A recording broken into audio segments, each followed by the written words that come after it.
¿Cómo están las pymes en este momento? ¿Qué ocurre con el tipo de cambio y la relación económica en la Argentina de hoy, sobre todo para este sector de las pequeñas y medianas empresas? ¿Cómo estamos y de qué manera se posicionan dentro de la economía de este tiempo? También estaremos hablando de lo que ocurre con la industria de la construcción y los balcones. Se han caído algunos, otra vez. ¿Qué ocurre con los edificios? ¿Hay responsabilidad? ¿Tenemos que asustarnos? ¿De qué manera tenemos que actuar? Incluso para aquellos edificios antiguos y los nuevos. Y después conocer una experiencia sumamente interesante. A partir de una iniciativa, uno cree que poniendo un restaurante soluciona todos los problemas, deja su vida y ahí a veces comienzan los problemas más que las soluciones. Estaremos hablando hoy de este tema aquí en Debate Industrial. Soy Néstor Esclausero y ya comenzamos a compartirlo. Juan José Sica es secretario general de APIME, la Asamblea de Pequeñas y Medianas Empresas. Gracias por venir. No, gracias a usted por invitarme. Hoy está atrasado el tipo de cambio, en todo caso, ¿cómo impacta esto dentro de las pymes, que es un sector clave dentro de la economía históricamente, pero más en este tiempo, ¿no? Mire, en realidad el tema del dólar es un tema que es muy complejo. En principio, las pymes exportadoras son el 10% más o menos de la pyme en total, por lo tanto el volumen de exportación de las pymes es muy pequeño, digamos, no mueve demasiado el amperímetro. Por otro lado, tenemos que ver también el tema de que las pymes vivimos en el 95% de los casos del mercado interno.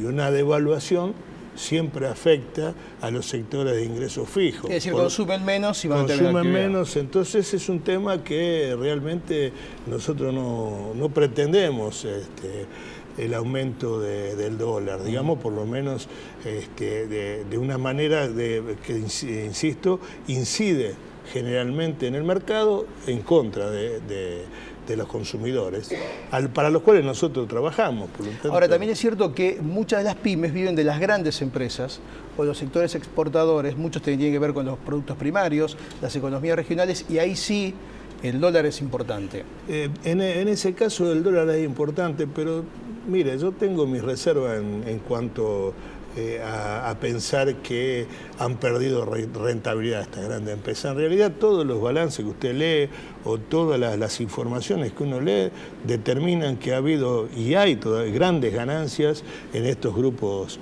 económicos que lamentablemente están cada vez más concentrados, claro, y cada vez son menos. Cada vez facturan más, cada vez trabajan más y cada vez ganan más. Entonces me parece que más que... lloran más de lo que corresponde. Claro, me parece que presionan más. Es lógico, dentro del capitalismo están presionando para ganar más. Pero me parece que tiene que ver más con esta manera de pensar que tiene el gran empresario de la avaricia, digamos, de la acumulación, que con los problemas reales, ¿no? ¿Qué ocurre con los sectores que tienen oportunidades de trabajo, que tienen posibilidades de crecer, pero a veces no tienen financiamiento? El famoso crédito para las pymes acorde a esa circunstancia, ¿no? Bueno, en general, digamos, para ser honesto, ha mejorado la situación con respecto a años anteriores. Otro tiempo.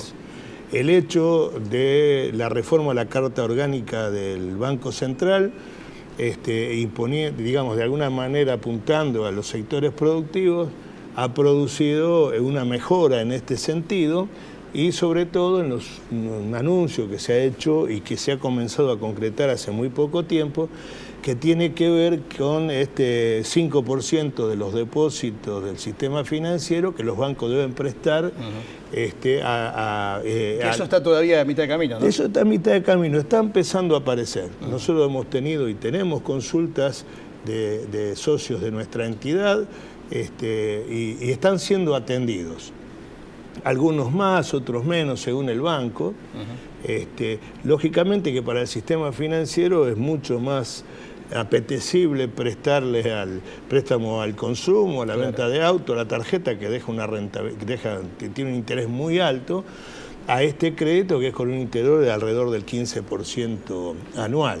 Por lo tanto, son reticentes, pero realmente hay una presión de parte de Débora Giorgi, la ministra de Industria, con la cual estuvimos reunidos hace 10 días, las entidades, y nos pidió que presionáramos a los bancos y que en todo caso informáramos a aquellos bancos que no cumplen con esto. Ahora, también hay una cuestión que está vinculada con el tema de la toma de personal. Tomar una persona para una pyme o para un taller chiquito Es un gasto altísimo, según un costo altísimo. Es un costo que a veces alto. con el tema de las ganancias o con el, Claro, a un gran grupo económico quizás no, pero los costos laborales ahí son distintos. Y sobre todo para las pymes.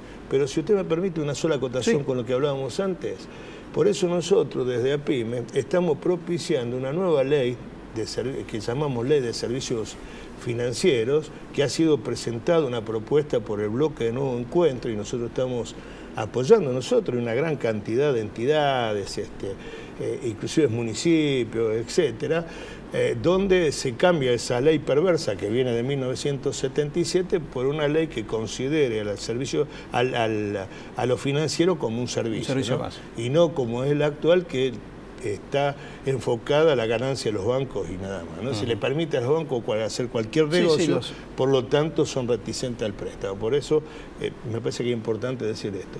En lo que usted decía, nosotros tenemos un grave problema, que es el tema que venimos también proponiendo y hemos armado, hay un anteproyecto de ley, estamos charlando y ver cómo lo podemos meter en la Cámara de Diputados, y tiene que ver con la segmentación, con una nueva ley PYME que segmente. Para darle un ejemplo concreto. Nosotros que por supuesto necesitamos que haya trabajo, somos los principales generadores de trabajo, pero además que los salarios sean buenos, sean importantes, porque nosotros vivimos, como decíamos, del mercado antes, interno, lo que consume. Del mercado interno. Ahora, acá se produce un problema que es realmente grave para las pymes y que tiene que ver con lo siguiente. Para una empresa, fabricante de automóviles, sobre el producto, sobre el auto, los salarios más los aportes patronales, etcétera, pueden llegar a significar en el valor del producto entre un 5 y un 7%. A una pyme, algunas veces esto le repercute en un 40 o un 50%. Entonces, esto es una inequidad. Es un condicionante total, además, para tomar más gente. Es un condicionante. Eso, más las empresas formadoras de precios, que son unas 200, 300 empresas con posición dominante y monopólicas en la Argentina, que manejan los precios, diríamos que casi a su antojo, hace que la rentabilidad de las pymes realmente esté en un momento bastante difícil. ¿Cuántas pymes hay? Bueno, en realidad las pymes, se habla de 1.300.000 pymes, de las cuales 300.000 serían del sector agropecuario y las demás. Ahora, si cada pyme tiene un nuevo empleado, que el Estado financie incluso, en una escala, el 100% en un comienzo, el 50% X tiempo y así de manera escalonada, ¿no tendríamos 1 millón de personas por lo menos trabajando casi de la noche a la mañana? Sí, sí, así es. Y realmente, bueno, también es justo decir que ha venido bajando el índice de desocupación, porque las pymes han tomado. Claro. Pero fíjese, con esta medida, solamente con eso, con que alguno tome una sola persona. Sí. Ahora hay que crear los mecanismos necesarios para que se pueda tomar esa persona. Sí, obvio. Inclusive tenemos que reconocer que hay un gran porcentaje también de trabajadores de forma irregular, y que blanquear ese personal para algunas pymes es un problema. Casi significa cerrar a veces. Claro, en algunos casos significa cerrar. Son temas pendientes de un modelo económico que nosotros estamos de acuerdo, apoyamos de alguna manera, pero que falta profundizar, y entre esa profundización están estos temas que estamos charlando. Juan José, gracias por venir a contarnos esta historia. Gracias por invitarme. Pausa en la primera, enseguida volvemos.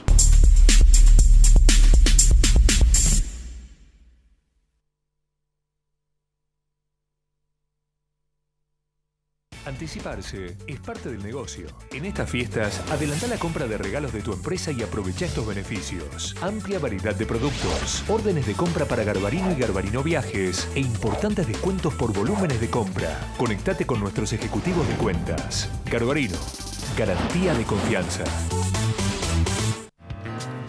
Para las próximas vacaciones, los hoteles Howard Johnson ofrecen promociones especiales. 0810-122-4656. 0810-122-4656. Howard Johnson makes you feel at home.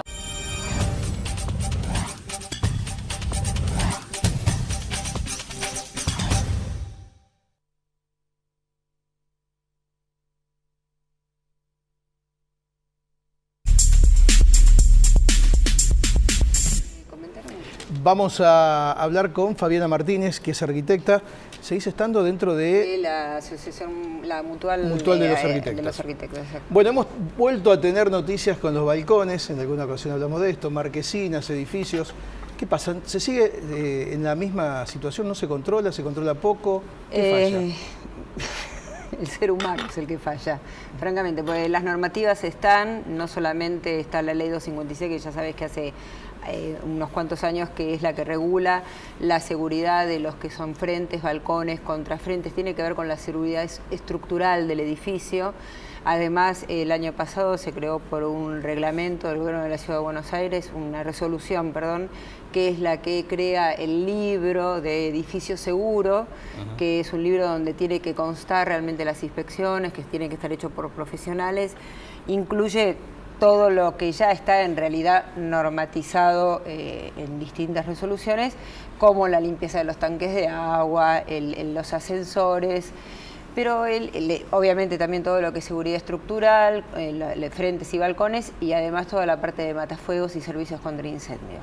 Pero el tema sigue pasando por lo mismo. Acá lo que estamos hablando, y siempre ya lo hemos comentado en distintas oportunidades con vos, es el problema de la falla humana. La falla humana, que es la que tiene... ¿Es el control o el dueño que no lo cumple? Son las dos cosas. Sobre todo porque este libro, que tiene que ver con seguridad edilicia, es para todos los que están dentro de lo que es el régimen de propiedad horizontal. Vos sabés que eso está, vos contratás, cuando vivís dentro de un edificio de departamentos, hay un consorcio, un consejo de asesores, que son los propietarios que están en constante reunión con el administrador, pero es el administrador el encargado de ejecutar. Así que si bien obviamente nosotros tenemos la responsabilidad sobre nuestros bienes, siempre uno le está delegando a otro y a un profesional que se supone que además es un administrador con una matrícula, que es el que tiene que hacer cumplir esto. Lamentablemente nos pasan todos los órdenes de la vida, obviamente nunca hay pruebas, pero siempre tenés este diezmo que le da el contratado a la administración o al tercero que lo contrata para decir, bueno, mira, dámelo a mí el trabajo, claro, yo te lo hago, después lo terminan pero acá hay una firmando. Responsabilidad del Estado importante, ¿no? Totalmente. Porque más allá de todo esto que pasa... Es que la realidad es que el libro que se crea es poner una traba más y un costo más a los administradores y un ingreso más para el gobierno de la ciudad. Y hasta ahí es llegó. Así de simple. Claro. Porque realmente no hay después una regulación. O sea, como toda ordenanza, vos cuando la tenés que reglamentar, tenés que indicar exactamente cuáles son los pasos que se van a cumplir. Están dando ordenanzas o resoluciones, perdón, porque ordenanza es algo más antiguo, resoluciones que después no tienen la estructura administrativa para cumplirla, para instrumentarla. O sea que la ley está para hacerlo, como se dice en la calle, pero los controles son los que fallan. Los controles son los que fallan y los trabajos también, obviamente. Ahora, ¿qué pasa con lo que hoy, digamos, con los balcones de hoy, con los edificios, sobre todo con los antiguos? En algunas ocasiones hablamos de los nuevos. Sí. Con los antiguos. No, los nuevos están de terror, te digo, también, no Sí, te se creas pueden que caer, no me digas que se pueden caer. No sé si vos viste en esta semana o la semana pasada con el tema de las lluvias, un edificio en provincia de Buenos Aires, acá nomás, no sé si era Banfield o Bernal, que tenía 9 meses de estrenado y se estaba desarmando directamente. Al principio pensaron que era solamente el frente, porque de material de frente quizás se hubiese utilizado yeso y no revoque, pero se empezó a desgranar el hormigón. Epa. Eso habla de la mala calidad de los materiales utilizados, no hay un muestreo, no hay... Lo que hacen los constructores, ya lo habíamos conversado, es bajar costos y bajar tiempos. Ahora, pero eso es peligrosísimo. Es peligrosísimo. No es una cuestión de una mancha de humedad, pero totalmente, sino que es... no es una mancha de humedad. Claro. Realmente es la seguridad del peatón, del público y de cualquiera de los que está viviendo en el edificio. ¿Y qué pasa con lo antiguo, no? Porque lo que ocurrió otro día con el tema de la marquesina... No, exactamente. Y si vos te fijas, el edificio que estaba ahí en Viamonte y Paraguay, Uruguay, perdón, Viamonte y Uruguay, exactamente, no era un edificio muy antiguo, era un edificio que tendría de la década del 50, si yo no me equivoco. Ahí influenciaron dos cosas, falta de mantenimiento, porque era un balcón amplio, además de los cuales cualquiera de nosotros estamos acostumbrados a que se larga la lluvia y te metes abajo de un balcón, de un cartel, de algo, pero además tenía esta sobrecarga de cartel. que eso se tiene que haber hecho un cálculo en su momento. O sea, que eso le da un peso extra. Extra, es como que si vos juega en tuvieses contra. un balcón con una gran cantidad de macetas. Claro. Que eso, por ejemplo, en la época, cuando estaba terminando el gobierno de Ibarra, en realidad fue la transición esta forzosa por el Con juicio Tellerman. político con Tellerman, se cumplió muy bien, se cumplimentó muy bien lo que fue un relevamiento de toda la ciudad con profesionales independientes. Yo participé también en eso, porque no estábamos como empleados del gobierno de la ciudad, sino que se hizo un sorteo muy amplio de los profesionales que realmente estábamos registrados y matriculados dentro de la ciudad de Buenos Aires, y se hizo un relevamiento fotográfico y en detalle de manzanas completas de la ciudad de Buenos Aires. Y se veía ahí si un balcón tenía Y mucha, entonces ahí vos por sabías ejemplo, si el manzana. balcón tenía gran profusión de Claro. plantas, por ejemplo, de carga vegetal, si eran balcones que eran edificios que estaban mantenidos, si eran edificios abandonados. Vos te vas a fijar, ahora, lamentablemente, es muy probable que empiece a suceder que hay obras que quedan en la estapa de hormigón y no se continúan. Y no más. Porque los inversores no continúan, porque ahora no es negocio seguir construyendo, por X motivo. Eso también tiene que tener Con control el tiempo, y también claro. tiene una responsabilidad directa del propietario. Pero ¿quién te la tiene que hacer cumplir o controlar o está regulando, como hablamos siempre? Es La el Estado. protección del ciudadano, Exacto. ¿quién la tiene? El Es Estado. el Estado. Fabiana, gracias por contarnos esto. No, como por siempre, favor, muy gracias amable. a vos. Nos vemos. Pausa, la última, enseguida volvemos.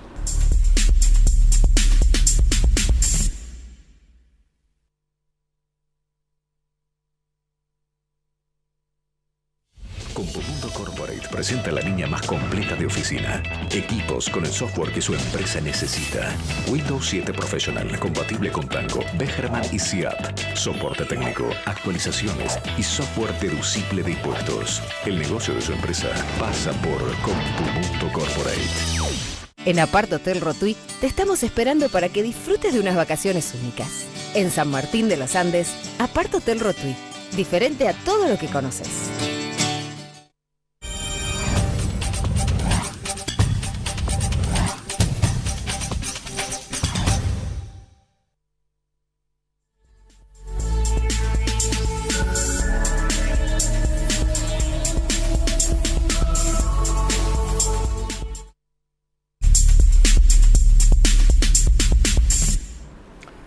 Borja Blázquez es cocinero, empresario gastronómico. Borja, gracias por venir. No, por favor, es un placer. Cocinero es lo más importante. Sí, desde luego, ¿Sí? desde luego. Y que, bueno, ¿desde hace cuánto tiempo en la Argentina? 14 años para 15.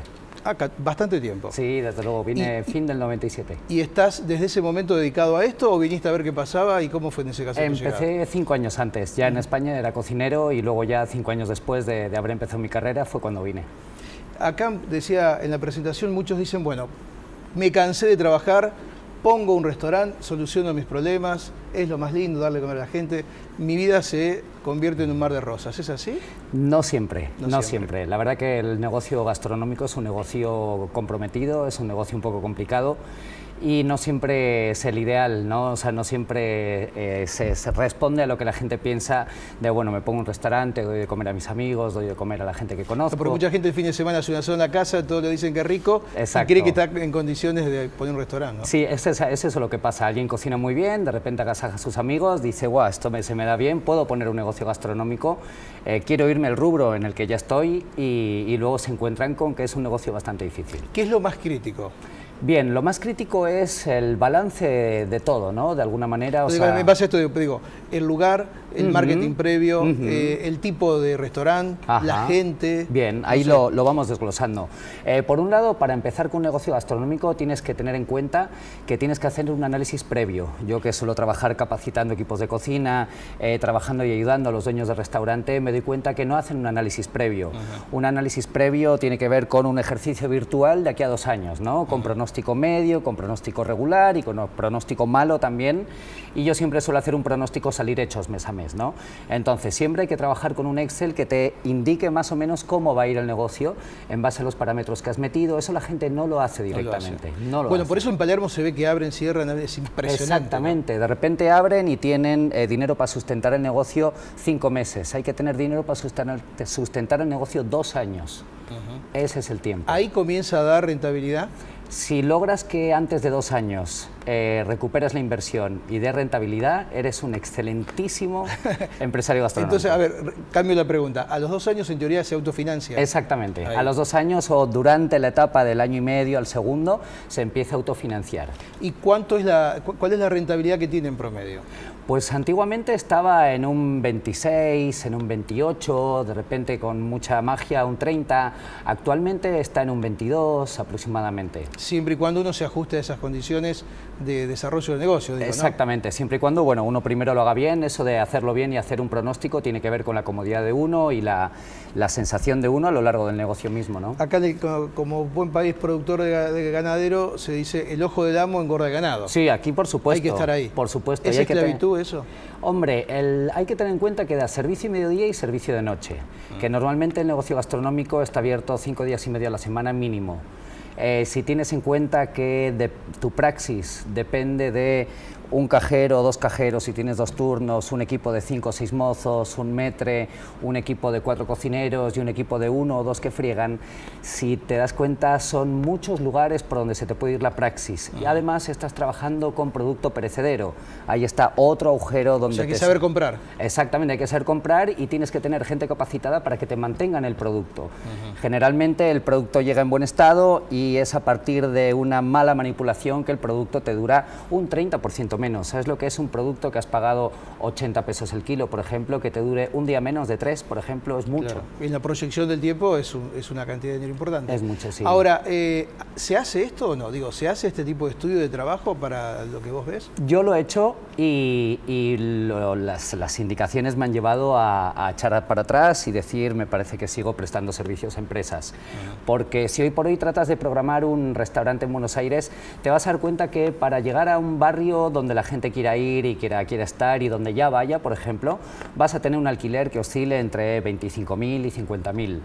Por cada 3 empleados de 5.000 pesos tienes 5 más 5 más 5, más 7.500 más, que es el 50% de cada sueldo en impuestos. Son 22.575. Exactamente, entonces estás en 75 el día 1 sin compras y sin nada. Claro.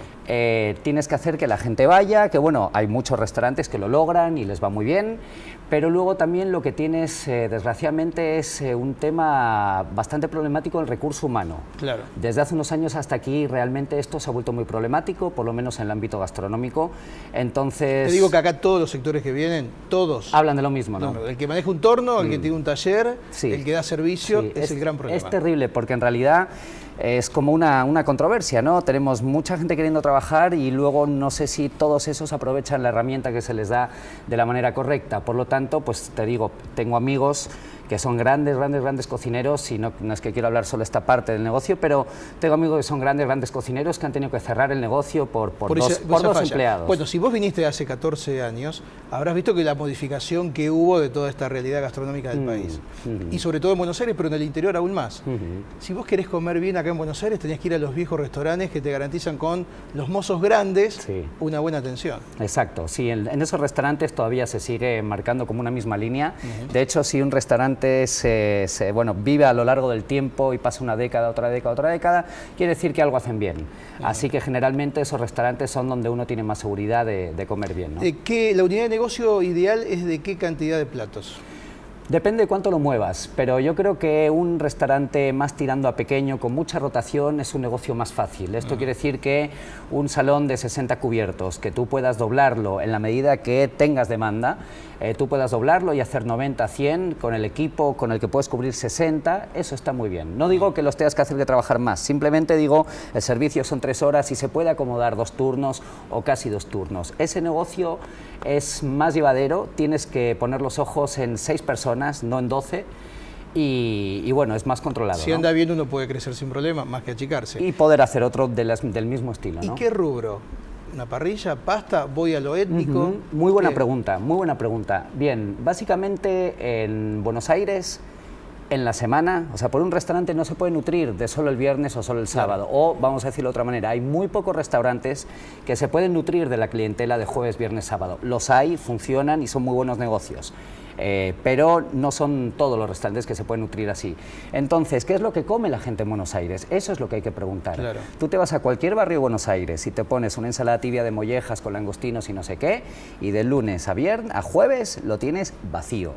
Te pones una parrilla o una pizzería y de lunes a domingo lo tienes lleno. Claro. Entonces, ¿qué es lo que se come? Se come pasta, se come pizza, se come carne. La mayor parte del día y la mayor parte de la semana y la mayor parte del año.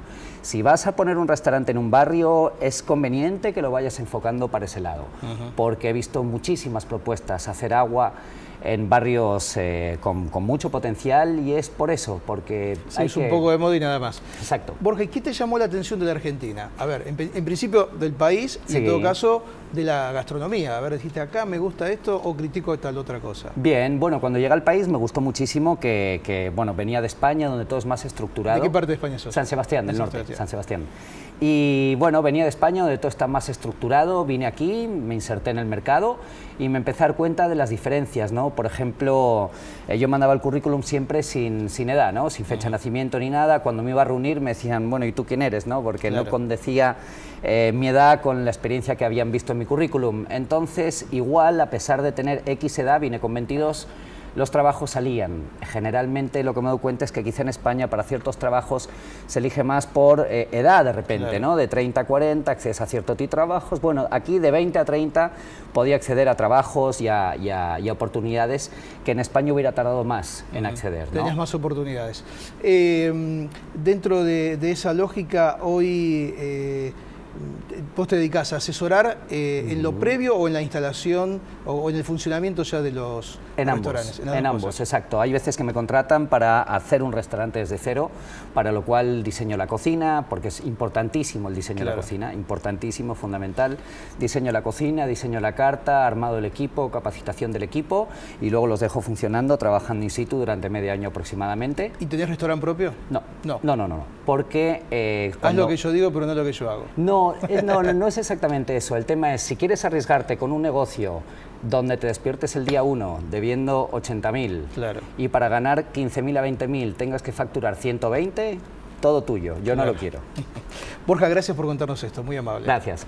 Llegamos al final del encuentro de hoy. La próxima semana estaremos con más debate industrial. Gracias por elegirnos.